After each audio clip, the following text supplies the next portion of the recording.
Orang yang paling berbahaya di suatu ruangan itu bukan orang yang paling pinter, tapi orang yang paling nggak butuh, atau orang yang tidak terlihat seperti ada kepentingan, orang yang paling misteri. Yang namanya itu power, ya power itu bukan soal kapasitas kalian atau lu punya berapa banyak duit. Yang namanya power itu soal ketergantungan, ya. Ketergantungan lu itu terhadap suatu pihak, dia butuh atau enggak gitu. Ketika misal lu buat sebuah deal, ya, misal gua bisnis sama lu gitu ya kan. Gua pengen jual sebuah minuman sama lu gitu. Tapi lu itu nggak butuh minumannya, gitu ya. Lu bebas, lu pengen ambil atau enggak gitu. Otomatis level gua itu jauh di bawah lu itu di atas gua.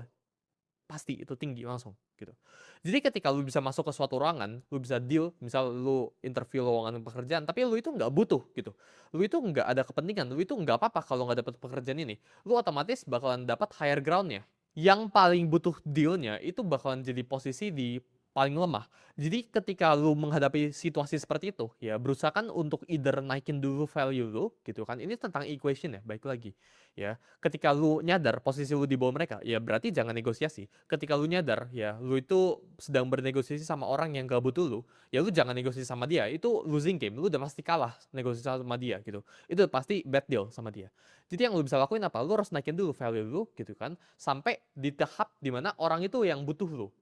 Dan orang itu yang reach out ke lu. Lu harus belajar buat bangun posisi di mana lu itu bisa bilang, enggak, gua nggak mau gitu kan. Tanpa konsekuensi besar. Ya. Ini orang-orang di luar sana ya merasa mereka itu bebas, merasa mereka itu punya power. Tapi mereka itu ada beberapa offer ya orang-orang di luar sana yang kalau ayo ke tempat ini, mereka itu nggak bisa bilang enggak, mereka harus siap bos gitu. Nah itu bukan sebuah kebebasan, itu bukan sebuah power.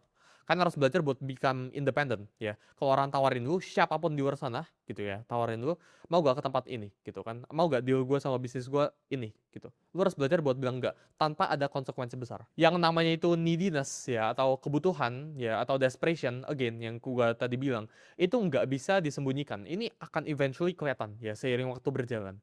Jadi ketika lu punya neediness ya, jangan berusaha buat sembunyikan, tapi instead tutup aja neediness itu dengan punya naikin value diri lu.